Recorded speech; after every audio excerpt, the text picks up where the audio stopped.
Hello दोस्तों, welcome to think smart art com classes. मैं हर्ष कुमार आपका बहुत बहुत स्वागत करता हूं।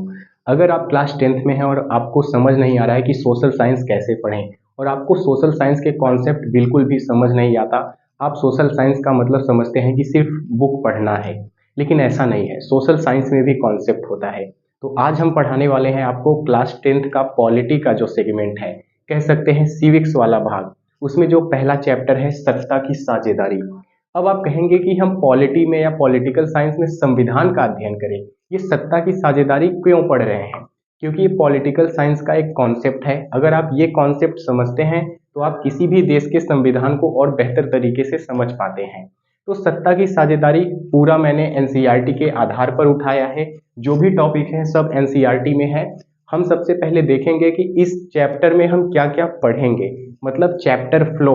और अगर आप बिहार बोर्ड हो, चाहे यूपी बोर्ड हो या एमपी बोर्ड हो, कोई भी बोर्ड की तैयारी करते हैं, आपके लिए यह प्लेटफॉर्म काफ़ी इंपॉर्टेंट है, खासकर ह्यूमैनिटीज सब्जेक्ट वालों के लिए। तो अगर आप ह्यूमैनिटीज का अध्ययन करते हैं, क्लास 11th में भी ह्यूमैनिटीज लेना चाहते हैं, तो आपको चैनल को जरूर सब्सक्राइब कर लेना है।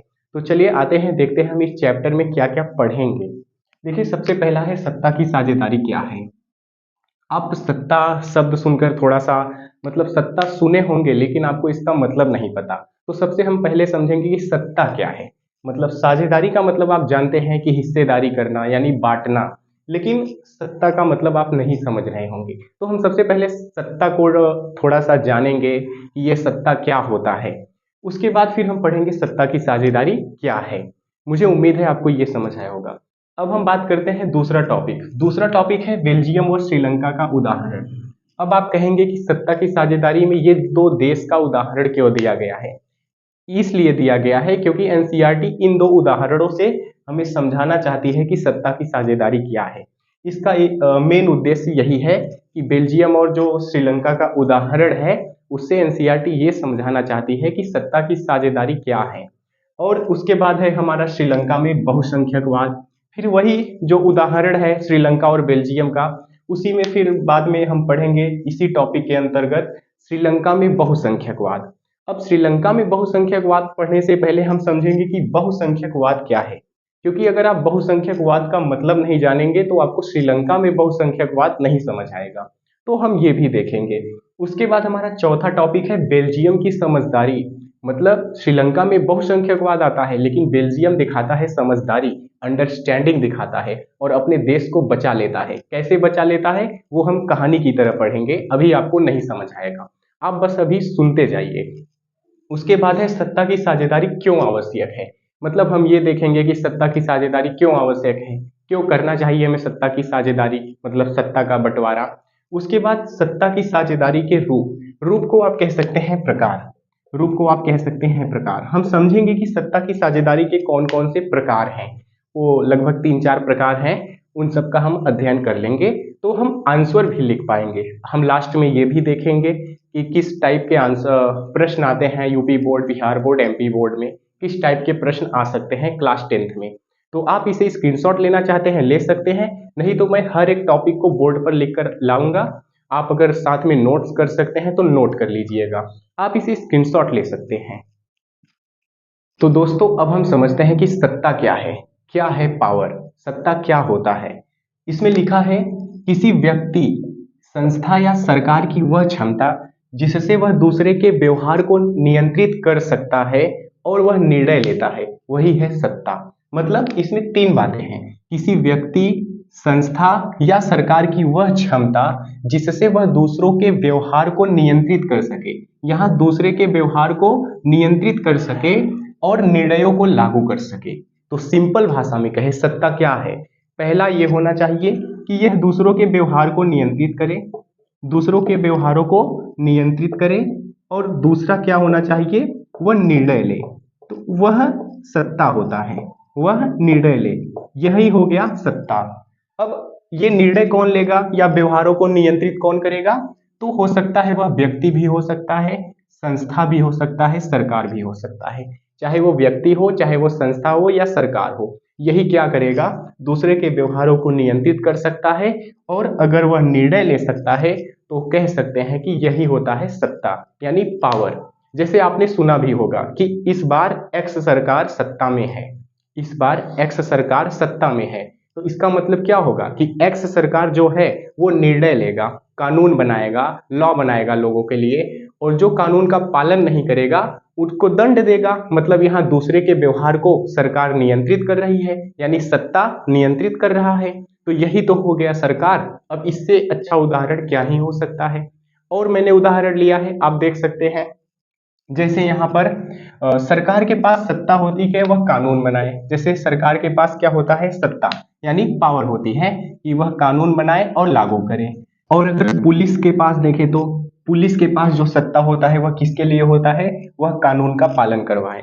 मतलब वह कानून को पालन करवाने के हिसाब से देखा जाए तो वह दूसरे के व्यवहार को नियंत्रित कर रही है। मतलब जो गलत व्यवहार कर रहा है उसके व्यवहार को नियंत्रित कर रही है। और हमने परिभाषा में भी यही देखा कि किसी व्यक्ति, संस्था या सरकार की वह क्षमता जिससे वह दूसरे के व्यवहार को नियंत्रित करे और निर्णयों को लागू करे, वही है सत्ता, पावर है। तो परिभाषा के हिसाब से ये दोनों उदाहरण एकदम फिट बैठते हैं। तो मुझे उम्मीद है आपको ये सत्ता क्या है समझ आ गया होगा। तो अब हम आते हैं सत्ता की साझेदारी क्या है, हमारा अपना अगला टॉपिक। तो अगर आप इसे स्क्रीनशॉट लेना चाहते हैं ले सकते हैं। तो दोस्तों अब हम समझते हैं सत्ता की साझेदारी क्या है। हमने पीछे देखा कि सत्ता क्या है, लेकिन इस चैप्टर का जो नाम है सत्ता की साझेदारी, सबसे पहले इस चैप्टर का नाम का अर्थ ही समझ लेते हैं, इसका मतलब क्या है। तो देखते हैं सत्ता की साझेदारी क्या है। देखिए इसमें लिखा है सत्ता की साझेदारी का अर्थ है कि सरकार या शासन में विभिन्न समूहों या व्यक्तियों के बीच सत्ता का बंटवारा। मतलब अगर हम बात करें, जैसे ये पूरी सरकार है, ठीक है, मान के चलिए ये पूरी सरकार है। इस सरकार में बहुत सारे लोग हैं, बहुत सारे व्यक्ति हैं, ठीक है। अगर सिर्फ सत्ता सिर्फ एक व्यक्ति के हाथों में दे दिया जाए, सिर्फ इस व्यक्ति के हाथ में, तो हो जाएगा सत्ता का केंद्रीकरण। यहाँ पर साझेदारी नहीं होगा, सत्ता का बंटवारा नहीं हो पाएगा। लेकिन थोड़ी थोड़ी सत्ता यानी थोड़ी थोड़ी पावर इन तीनों को दे दिया जाए तो यहाँ पर हो जाएगा सत्ता का साझेदारी यानी सत्ता का बंटवारा। और परिभाषा में भी मैंने यही लिखा है कि सत्ता की साझेदारी का अर्थ है सरकार या शासन में विभिन्न समूहों या व्यक्तियों के बीच सत्ता का विभाजन। तो इसका मतलब ये हो गया। इसका अर्थ है शक्ति किसी एक व्यक्ति के हाथ में न हो। अब अगर उदाहरण की बात करें, मैंने पढ़ तो दिया कि सत्ता की साझेदारी का अर्थ है कि सरकार या शासन में सत्ता का विभिन्न व्यक्तियों या समूहों में विभाजन यानी सत्ता का बंटवारा, और सत्ता का बंटवारा कर देंगे तो वही हो गया साझेदारी। अगर उदाहरण से देखें तो इसका सबसे अच्छा उदाहरण हमें भारत में देखने को मिलता है। कैसे? जैसे भारत में अगर आप देखते हैं तो भारत में क्या है कि 3 स्तरों पर सरकार है।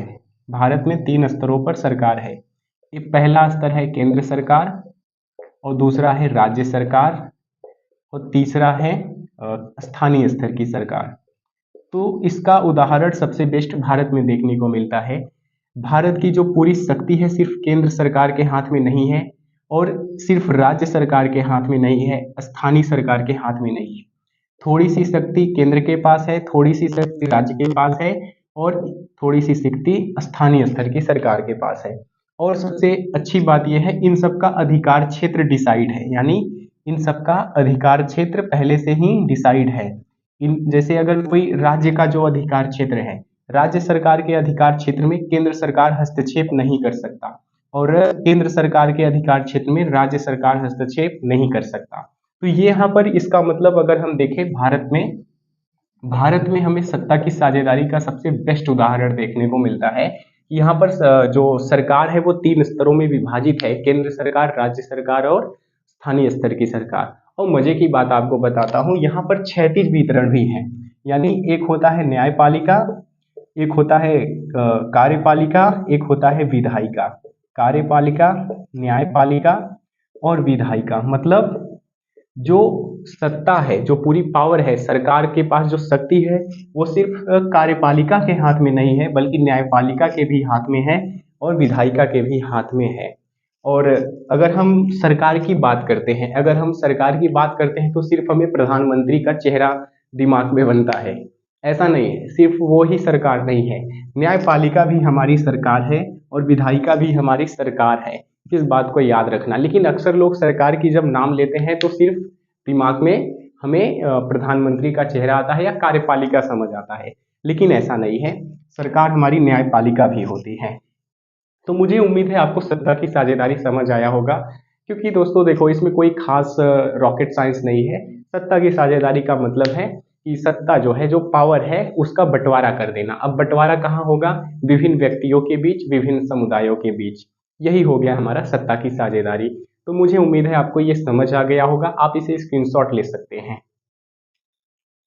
तो दोस्तों, हमने समझ लिया है कि सत्ता क्या है, फिर सत्ता की साझेदारी क्या है। अब हम सत्ता की साझेदारी को बेल्जियम और श्रीलंका के उदाहरण से और भी अच्छे तरीके से समझ सकते हैं। सबसे पहले हम समझेंगे कि बेल्जियम की स्थिति क्या है, फिर उसके बाद श्रीलंका की स्थिति। फिर दोनों की स्थिति समझने के बाद हम देखेंगे कि कैसे श्रीलंका में बहुसंख्यकवाद आता है और वहां हो जाता है गृह युद्ध, और बेल्जियम अपनी समझदारी दिखाता है कैसे, और वो गृह युद्ध से खुद को बचा लेता है। और इसका एक कारण था कि बेल्जियम ने सत्ता की साझेदारी कर दिया था अपने देश में, यानी सत्ता को बांट दिया था विभिन्न लोगों में, विभिन्न समुदायों में। सबसे पहले हम समझेंगे कि बेल्जियम की क्या स्थिति है। देखिए, बेल्जियम यूरोप का छोटा सा देश है, मतलब यूरोप जो है पश्चिमी देश, यूरोप का छोटा सा देश है। इसकी 59% जनसंख्या फ्लेमिश इलाके में रहती है। मैं यहाँ लिख दे रहा हूँ, 59% जनसंख्या फ्लेमिश इलाके में रह रहा है। धीरे धीरे आप समझना, बिल्कुल आहिस्ते आहिस्ते। तो फ्लेमिश इलाके में रह रहा है 59%, और डच भाषा बोलते हैं। और ये कौन सी भाषा बोलते हैं? डच भाषा बोलते हैं। और जबकि जो शेष बचे हैं, शेष वेलेनिया में रहते हैं और फ्रेंच भाषा बोलते हैं।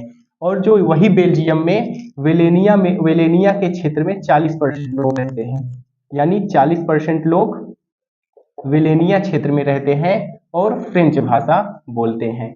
अब सबसे बड़ी बात क्या है कि अल्पसंख्यक फ्रेंच भाषी, यानी ये जो अल्पसंख्यक फ्रेंच भाषी है, अधिक समृद्ध व ताकतवर रहे हैं।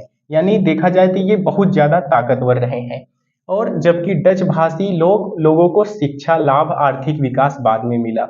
और ये जो डच भाषी रह रहे हैं, 59% लोग फ्लेमिश इलाके में जो रह रहे हैं, इनको शिक्षा लाभ, आर्थिक विकास बाद में मिला। मतलब ये कम ताकतवर रहे हैं इनकी तुलना में, यानी फ्रेंच भाषी लोगों की तुलना में डच भाषी लोग पीछे रह रहे हैं, यानी कम रह रहे हैं। और कम किस चीज में रह रहे हैं? समृद्धि में, ताकतवर में, या कह सकते हैं शिक्षा लाभ और आर्थिक विकास में। अब इस कारण से क्या हुआ कि यहाँ पर पैदा होता है असमानता। देखा जाए तो यहाँ पर असमानता है, और इसी असमानता के कारण दोनों में होता है टकराव, या कह सकते हैं संघर्ष। तो ये है बेल्जियम की स्थिति। अभी तक हमने यही समझा कि बेल्जियम की क्या स्थिति है, कि दो अलग अलग भाषा बोलने वाले लोग हैं, किसी को अधिक समृद्धि मिली गई या ताकतवर कोई है, और जबकि कोई कम ताकतवर है, जिसे कम शिक्षा मिला, लाभ कम मिला, आर्थिक विकास कम हुआ उसका। तो इसके कारण वहां होता है असमानता, और इसी असमानता के कारण वहां होता है संघर्ष, यानी टकराव। तो ये है बेल्जियम की स्थिति। आज के इस वीडियो को हम यही एंड करते हैं, क्योंकि वीडियो बहुत बड़ा हो जाएगा, आपका भी मन नहीं लगेगा, और मैं भी पढ़ाते पढ़ाते गया हूँ थक। तो अब हम बेल्जियम की स्थिति तक समझ गए हैं। सबसे पहले हमने पढ़ा कि इस चैप्टर में हम क्या क्या पढ़ेंगे। उसके बाद हमने पढ़ा सत्ता क्या है, फिर सत्ता की साझेदारी क्या है, और हम ये बेल्जियम और श्रीलंका के उदाहरण समझ रहे थे। और उनमें से हमने समझा कि बेल्जियम की क्या स्थिति है, यानी बेल्जियम का क्या स्थिति है, कैसे कैसे मुद्दे हैं और कैसे कैसे टकराव है यहाँ पर। ठीक इसी प्रकार श्रीलंका की भी स्थिति रहेगी। श्रीलंका में भी कोई सिंहली भाषा वाले हैं, तो कोई तमिल भाषा वाले हैं, तो वहाँ भी दो समुदाय हैं, वहाँ भी टकराव रहेगा। तो उसकी स्थिति को हम कल वाले लेक्चर में पढ़ेंगे। आज के इस लेक्चर में हम यहीं तक पढ़ेंगे, और आज का वीडियो यहीं एंड करते हैं। अगर आपको स्क्रीनशॉट लेना है तो आप ले सकते हैं, क्योंकि आपको नोट्स भी बनाना है ताकि आप रिवाइज कर पाएँ, तो आप स्क्रीनशॉट ले सकते हैं।